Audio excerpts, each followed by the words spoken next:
Di dalam nama Tuhan Yesus kami berdoa. Amin. Baik, kita akan mendengar firman Tuhan pagi ini dan persilakan Pastor Manuel untuk kongsikan firman Tuhan.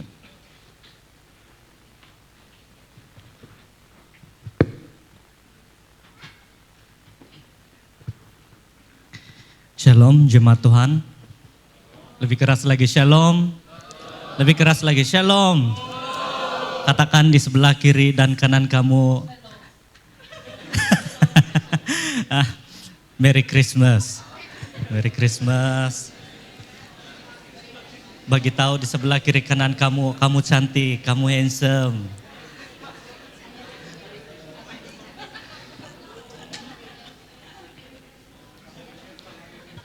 Pastor.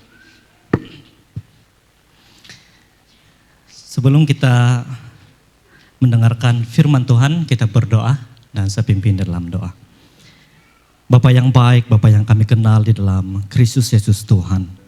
Pagi hari ini sungguh kami bersyukur sebagai tubuh Kristus mempersatukan kami ada di tempat ini. Dan terlebih lagi kami dapat mendengarkan kebenaran firman Tuhan yang menjadi kekuatan iman kami, yang menjadi dasar atas hidup kami. Pada pagi hari ini Tuhan urapi setiap kami Allah Roh Kudus. Berikan kami hikmat dan pengertian sehingga kami dapat memahami firman-Mu di dalam hidup kami. Agar hidup kami dapat berjalan di dalam rencana-Mu. Terpujilah Engkau Tuhan, kami bersyukur dalam nama Yesus. Kita sama-sama katakan amin. Dan hari ini merupakan Natal. Dan apakah yang terlintas di dalam pikiran Anda tentang Natal itu? Natal yang kita sudah jalankan semalam ada tukar-tukar hadiah. Dan di depan kita ada juga hadiah-hadiah. Dan Natal itu bukan berbicara tentang satu hadiah. Atau apa hadiah yang kita akan berikan kepada seseorang itu. Tetapi Natal itu berbicara tentang hadiah yang dari Allah. Yang diberikan kepada kita sebagai manusia. Amin. Siapa yang sudah dapat hadiah yang semalam? Kamu bersukacita? Ke Allah. Kenapa saya dapat hadiah yang ini? Semalam saya buka hadiah yang saya dapat. Saya pikir hadiah yang saya dapat itu jug kettle. Kalau jug kettle, saya sudah berpikir yang ada sudah bikin masak Maggi di asrama. Di sekolah, di Alkitab. Tapi bila saya buka, rupanya hadiah yang saya dapat itu adalah sebuah lampu. Dan bila saya memikirkan tentang anugerah Allah, saya angkat lampu itu dan saya pikirkan tentang hidup saya. Dan itu memberi satu pengertian kepada saya bahwa Natal itu berbicara tentang terang. Amin. Berbicara tentang terang. Kenapa berbicara tentang terang? Karena semua manusia, setiap manusia itu berada di dalam kegelapan. Dan kegelapan itu memisahkan kita dari terang Kristus. Saya minta dari Asia tolong tutup lampu supaya kita boleh melihat bagaimana kegelapan itu. Ya, tutup lampu.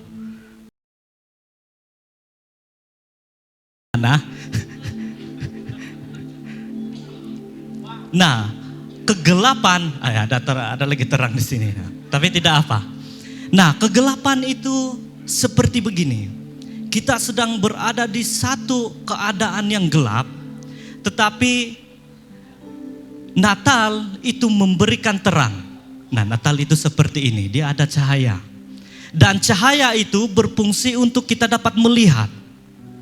Kita dapat melihat di setiap langkah kita. Di mana yang harus kita lalui. Pagi ini saudara, oke silakan buka lampu. Dan saya minta untuk buka lampu ya. Dan hari ini, pagi ini saudara, saya membawa kita untuk belajar satu firman Tuhan yang terdapat di dalam surat 1 Yohanes 5 ayat 6 hingga 12. Di dalam 1 Yohanes 5 ayat 6 hingga 12. Dan pagi ini juga saya membawa kita belajar satu tema, yaitu dalam anugerahnya. Tema dalam anugerahnya ini tidak asing lagi bagi jemaat Tuhan. Sebab pastor sudah berkali-kali menerangkan tentang anugerah itu. Kita buka Alkitab kita di dalam 1 Yohanes 5 ayat 6 hingga 12. Dan saya mengajak jemaat untuk kita bacakan bersama firman Tuhan ini, boleh? Oke. 3, 2, 1. Inilah dia yang telah datang dengan air dan darah, yaitu Yesus Kristus, bukan saja dengan air, tetapi dengan air dan dengan darah. Dan rohlah yang memberikan kesaksian, karena roh adalah kebenaran. Sebab ada 3 yang memberi kesaksian di dalam sorga, Bapa, Firman, dan Roh Kudus. Dan ketiganya adalah satu. Dan ada 3 yang memberi kesaksian di bumi, roh dan air dan darah. Dan ketiganya adalah satu. Kita menerima kesaksian manusia, tetapi kesaksian Allah lebih kuat. Sebab demikianlah kesaksian yang diberikan Allah tentang anaknya. Barang siapa percaya kepada anak Allah, ia mempunyai kesaksian itu di dalam dirinya. Barang siapa tidak percaya kepada Allah, ia membuat dia menjadi pendusta, karena ia tidak percaya akan kesaksian yang diberikan Allah tentang anaknya. Dan inilah kesaksian itu, Allah telah mengaruniakan hidup yang kekal kepada kita, dan hidup itu ada di dalam anaknya. Barang siapa memiliki anak, ia memiliki hidup. Barang siapa tidak memiliki anak, ia tidak memiliki hidup.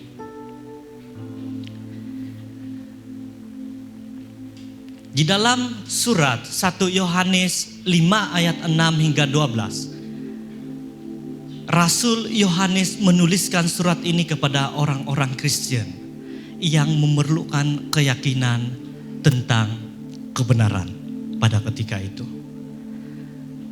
Dan Rasul Yohanes menuliskan ini supaya orang-orang percaya dapat diteguhkan di dalam iman mereka.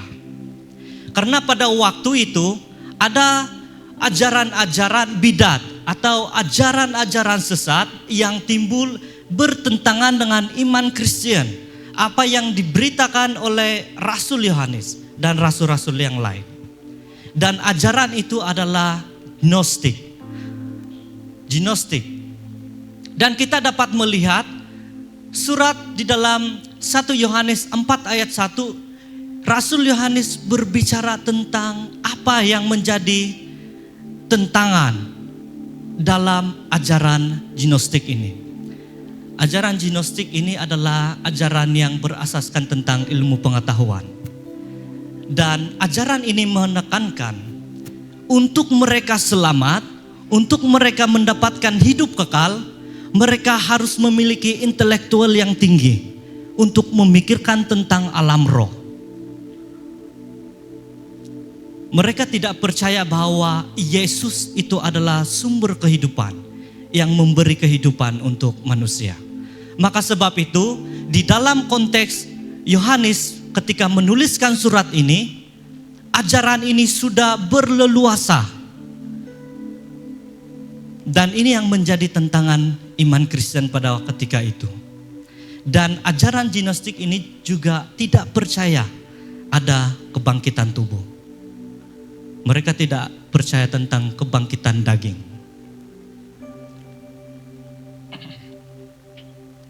Oleh sebab itu, Rasul Yohanes menuliskan surat ini supaya iman Kristen pada ketika itu mereka tetap berpegang untuk percaya kepada Yesus yang pemberi hidup kekal itu. Dan ajaran yang diberitakan oleh rasul-rasul bahwa keselamatan itu hanya ada di dalam Yesus. Amin. Beritahu di sebelah kiri, di kiri dan kanan kamu, keselamatan hanya di dalam Yesus. Keselamatan hanya di dalam Yesus.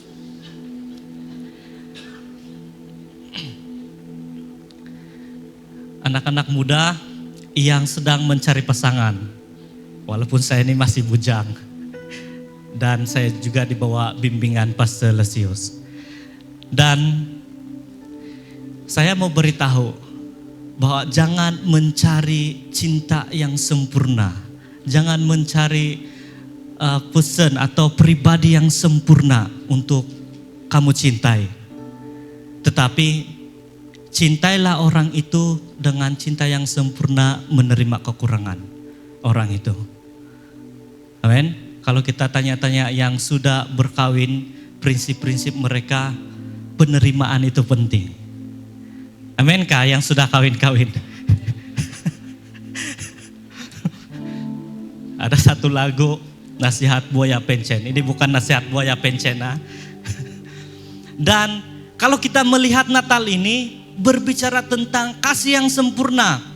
Allah yang di dalam kedaulatan, kekuasaan, kemuliaannya sanggup turun untuk saya dan saudara. Dan saya dan saudara tidak sempurna. Dan kita adalah orang-orang yang menyakitkan hati Tuhan.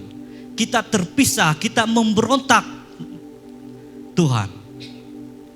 Tetapi justru itu, Yesus turun ke dunia, mengasihi kita, membuktikan kasih itu untuk memberikan keselamatan bagi kita. Dan kasih agape itu tidak menuntut kita di dalam kesempurnaan, sehingga di dalam ketidaksempurnaan kita itu membuatkan kasih Kristus menjadi sempurna dalam mengasihi kita. Amin.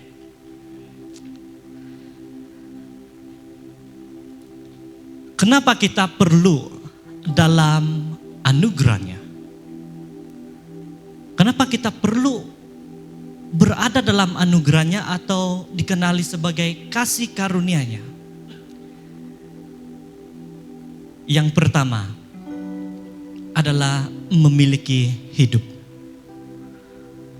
Di dalam 1 Yohanes 5 ayat 12 dikatakan, barang siapa memiliki anak, anak itu merujuk kepada Yesus. Ia memiliki hidup. Barang siapa tidak memiliki anak, ia tidak memiliki hidup. Di sini ada dua kehidupan. Yang pertama adalah hidup yang memiliki Allah, memiliki Yesus. Dan yang kedua adalah hidup yang tidak memiliki Yesus. Dan di dalam ayat ini, pada saat kita memiliki hidup di dalam Kristus, kita memiliki kehidupan yang ada di depan. Berartinya kehidupan kekal. Bukan kehidupan yang sementara.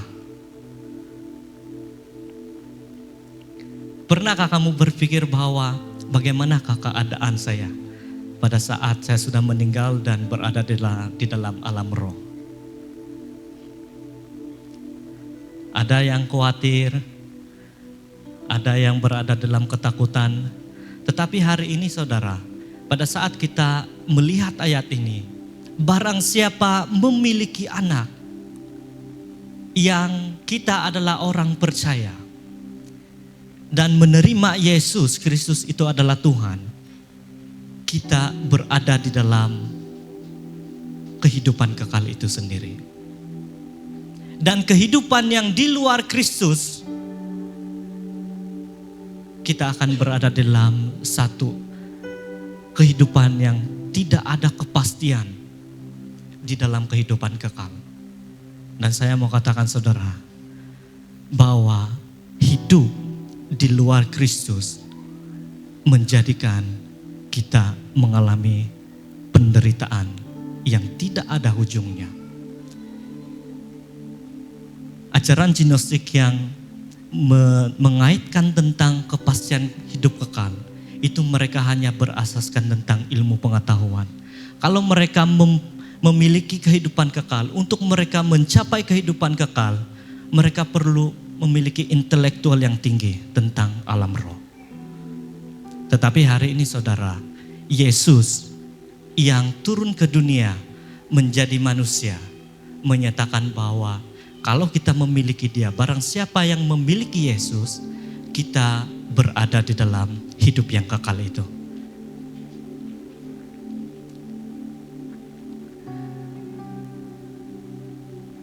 Memiliki Kristus bermaksud kita memiliki hidup. Tanpa Yesus, kita kehilangan segala-galanya. Segala-galanya.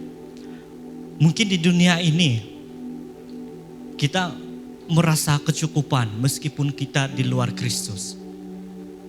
Karena pencobaan Yesus yang ketiga di padang gurun itu berbicara tentang kekayaan dunia.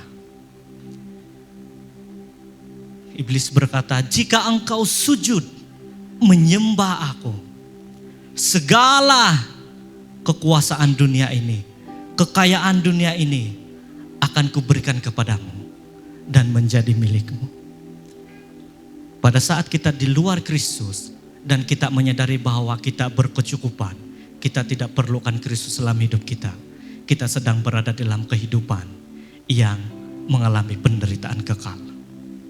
Dan ini adalah hal yang penting, serius.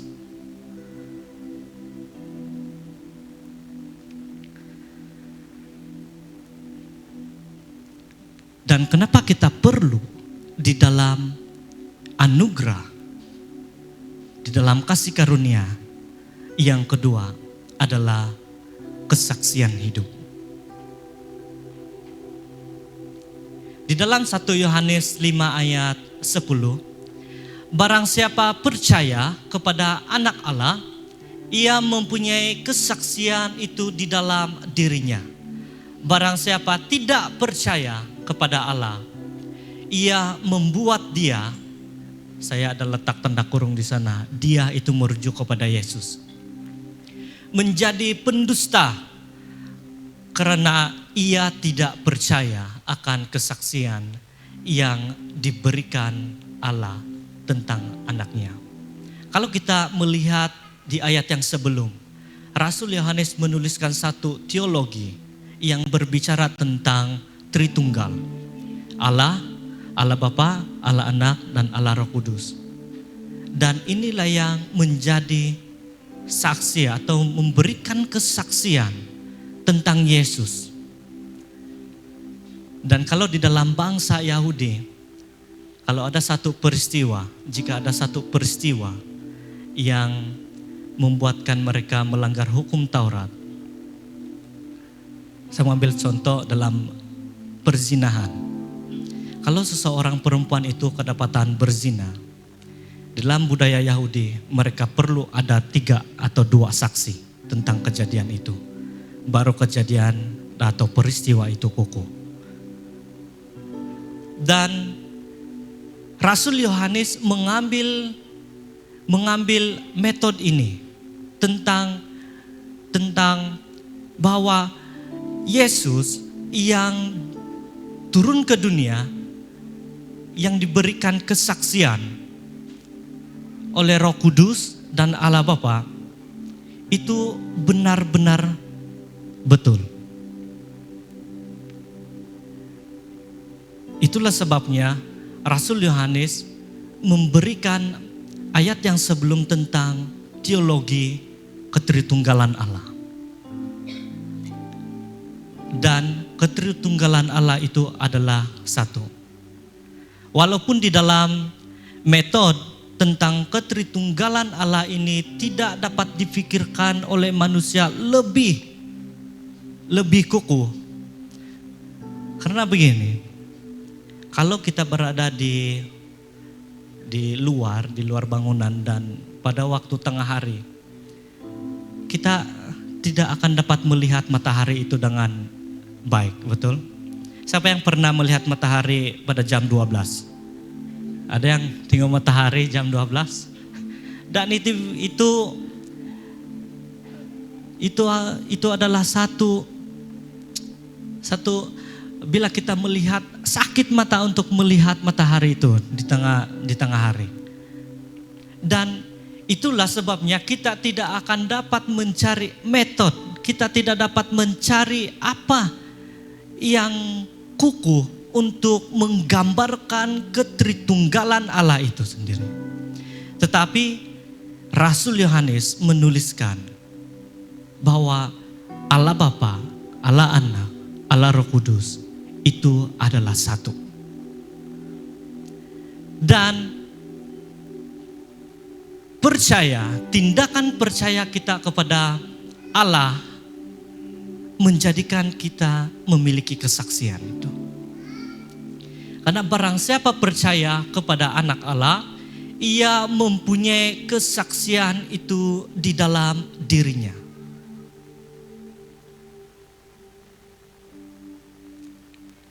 Di dalam kita menjalani kehidupan kita, saudara, di dalam pekerjaan kita seringkali bila kita melakukan sesuatu yang tidak ngam, kita akan ada hati nurani yang menegur kita.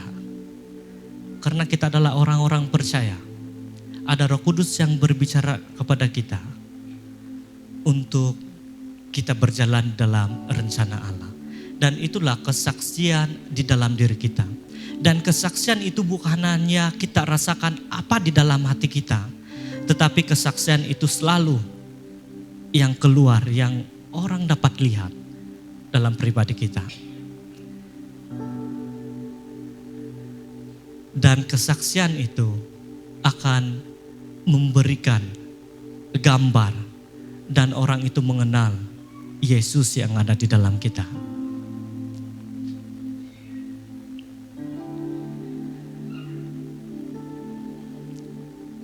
Kesaksian hidup bermula dengan kita percaya pada Yesus yang dapat menjadikan kita ciptaan baru. Natal, pada saat Yesus turun ke dunia,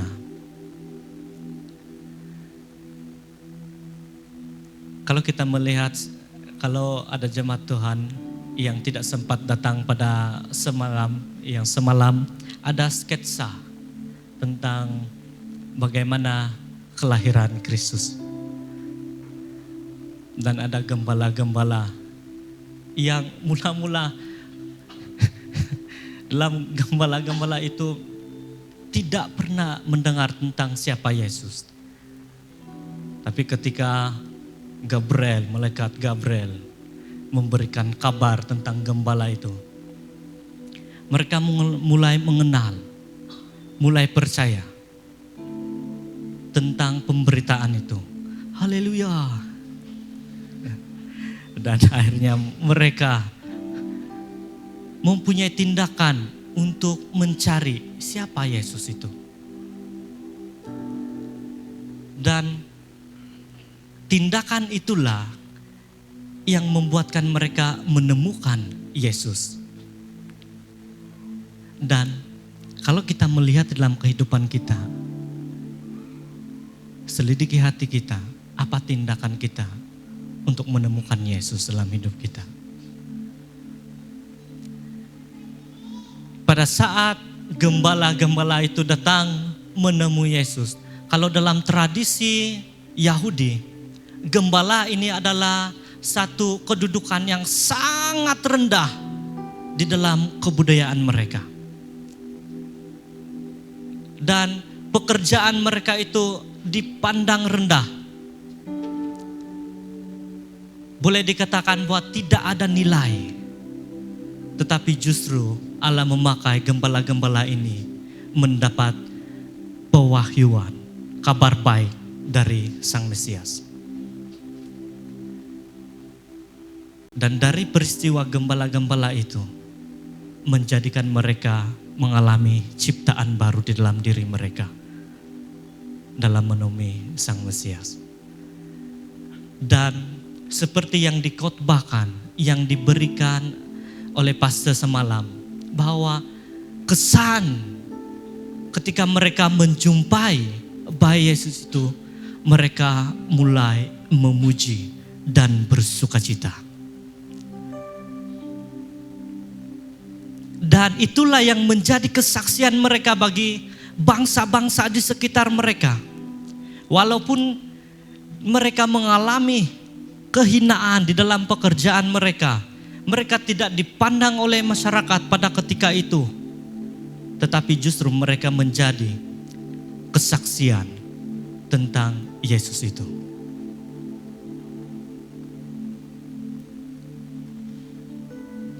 Kenapa kita perlu berada dalam anugerah Tuhan? Yang ketiga dan yang terakhir, hidup kekal, hidup yang kekal. Kenapa kita perlu? Supaya kita berada di dalam hidup yang kekal.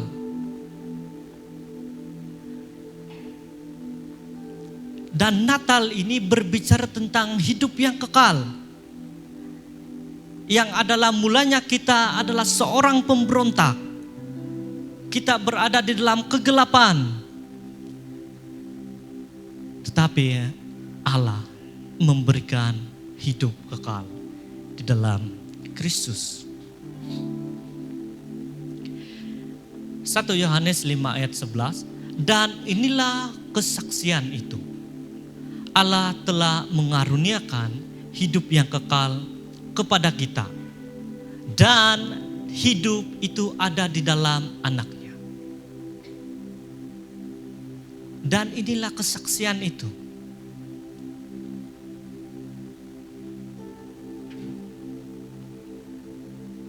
Hidup kita pada saat kita di dalam Kristus, memiliki Kristus, memiliki Yesus.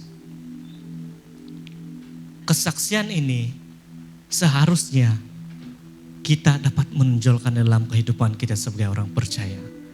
Kesaksian itu adalah kita memberitakan kepada orang lain tentang Allah mengaruniakan hidup yang kekal. Seluruh bangsa dan keluarga Gloserdang ini tidak hanya satu bangsa. Ada dusun, ada Lundaya, ada Cina, ada Kenya, Kape, dari Sarawak, Lundaya, dan Bawang, dan pelbagai. Dan kabar baik itu adalah untuk seluruh bangsa. Oh, melekap le deng ne canto bedai. Thailand pun sepatutnya mengalami perubahan ini. Lu bolehkah Thailand saya? Dekat ceng. Dan kabar baik itu untuk seluruh bangsa.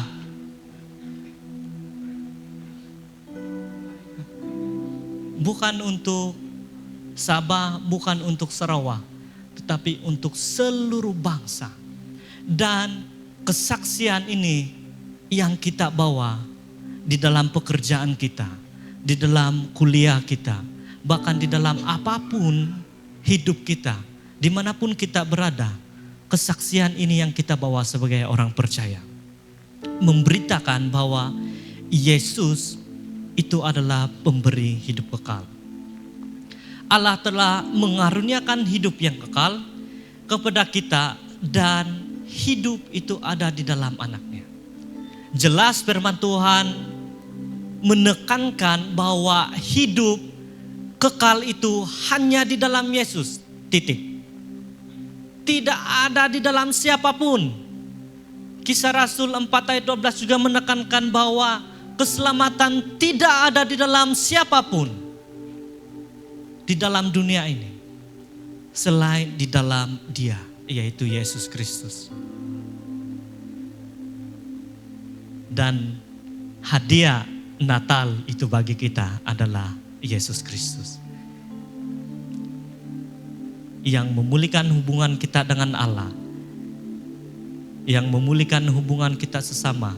Kalau saya mendengar tentang sejarah yang berlaku di Sabah dulu punya, itu di antara suku pun bergaduh, bukan bergaduh, sampai kepala pun boleh jatuh.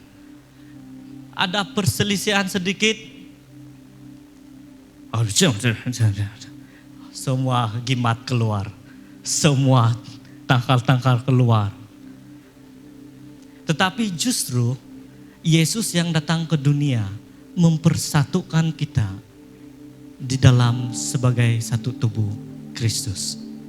Amin. Beritahu di sebelah kiri dan kanan kamu, kita satu tubuh Kristus.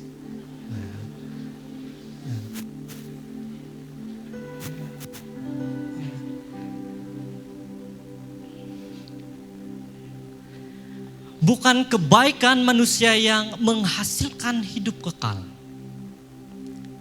Kita perlu ingat ini. Bukan karena kita rajin melayani, bukan karena kita setia di dalam kita bermain musik, worship leader, menyampaikan kebenaran firman Tuhan dan sebagainya. Bukan karena kebaikan kita menolong orang lain untuk kita mendapatkan hidup kekal, tetapi karena pemberian Allah di dalam Yesus Kristus. Hidup kekal itu diberikan Allah yang merupakan pemberian cuma-cuma. Tindakan kita di dalam melayani, setia melayani, itu adalah buah pada saat kita di dalam Kristus.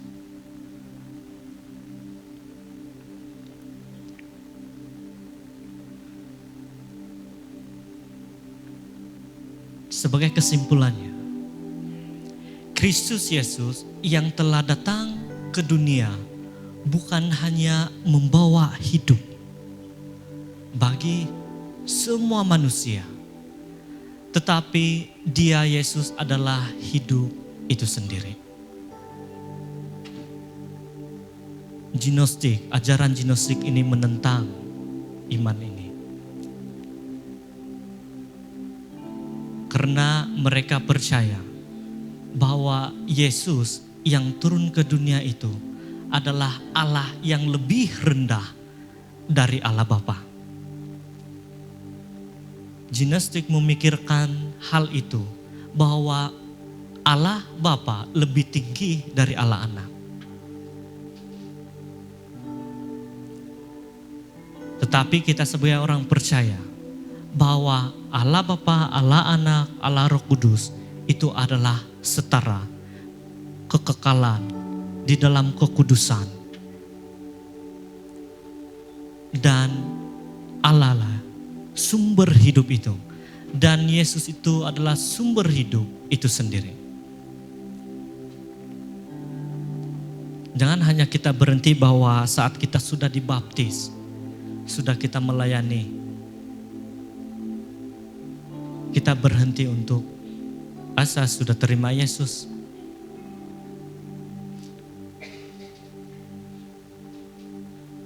Tetapi kita jalani hidup kita terus menerus merenungkan Yesus yang adalah sumber hidup itu di dalam diri kita.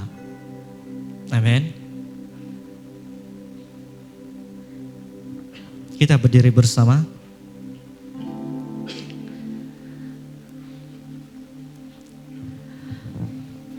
Natal ini, seperti Natal ini, adakah kita seperti palungan itu sendiri yang menyambut Tuhan dalam hidup kita?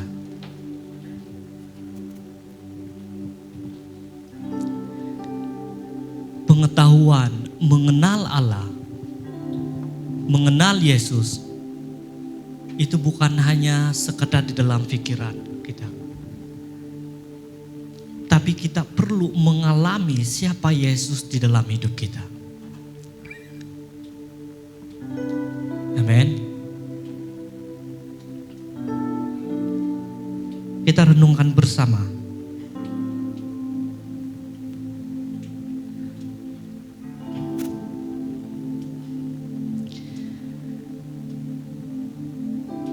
Kita pikirkan apa respon kita hari ini pada saat kita mendengar firman Tuhan ini, bahwa Yesus yang pemberi hidup kekal itu,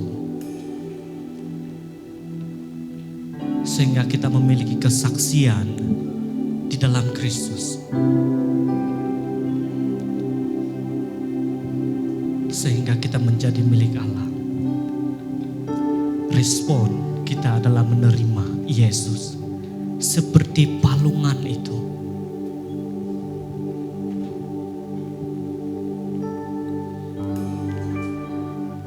Kita nikmati hadirat Tuhan.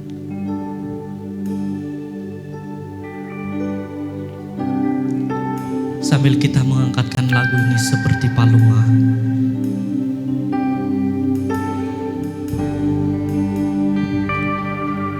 Hidup kami Tuhan, kami akui dalam keberadaan hidup kami adalah tidak kudus di hadapan-Mu, tapi justru Engkau Yesus yang memberikan ciptaan baru dalam roh kami, sehingga kami memanggil Engkau, ya Aba, ya Bapa.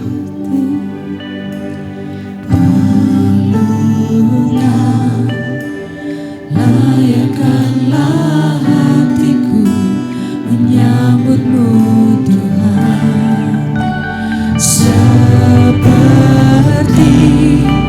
emas kemenyandarmu, biar hidupku Berkenaan padamu,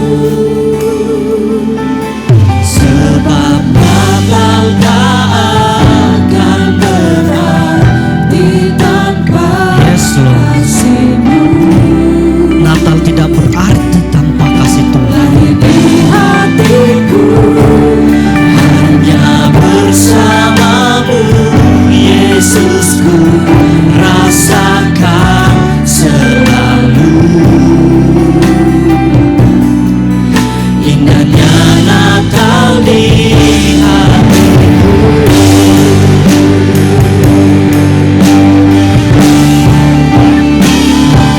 Sebab Natal tak akan berarti tanpa kasih-Mu. Di hatiku bersama-Mu, Yesusku, rasakan selalu indahnya Natal di hatiku. Bapa, kami bersyukur untuk firman-Mu yang telah mematahkan semua tipu daya iblis, yang telah mematahkan semua ajaran-ajaran yang sesat, semua intimidasi iblis yang berkata hidupmu tidak ada harapan, semua tipu daya iblis yang berkata engkau tidak berguna, semua kata-kata tidak benar daripada iblis yang berkata bahwa engkau adalah milikku. Firman Tuhan berkata bahwa barang siapa memiliki anak, barang siapa memiliki Yesus, dia memiliki hidup yang kekal. Karena Yesus, engkau sendirilah hidup kekal itu. Dan kami bersyukur bermula daripada kehidupan yang kekal yang ada di dalam-Mu, yang kami telah terima, yang sudah ada di dalam kami. Kami ada di dalam kekekalan-Mu, dan kami ada di dalam kehidupan-Mu itu sendiri. Kehidupan yang sempurna, kehidupan yang penuh harapan, kehidupan yang penuh dengan sukacita, kehidupan yang penuh dengan kemenangan. Dan kami syukuri semuanya Tuhan. Saya berdoa supaya setiap kami yang ada di sini, kami bukan lagi berada di luar anak-Mu Yesus Kristus, tapi kami sudah memiliki anak itu dan kami sudah menjadi milik anak. Saya berdoa supaya kalau ada di antara yang ada di sini pada pagi ini, dan engkau menyadari sebenarnya engkau masih di luar anak itu sendiri, engkau masih di luar Kristus, ambil keputusan hari ini dan katakan, Yesus, saya menerima engkau menjadi Tuhan dan penyelamatku secara pribadi. Ampuni semua dosaku, dan mulai hari ini hidup saya merebut lagi hidupku dari tangan-Mu, karena engkau sendirilah kehidupan itu yang sudah saya terima, yang sudah saya miliki, dan saya ada di dalam engkau Tuhan. Terima kasih Bapa untuk firman-Mu, biarlah kami dikuatkan, kami diteguhkan, dan kebenaran-Mu ini akan terus-menerus tertanam serta memimpin hidup kami sampai kekekalan bersama dengan engkau. Di dalam nama Tuhan Yesus kami berdoa, dan mari yang percaya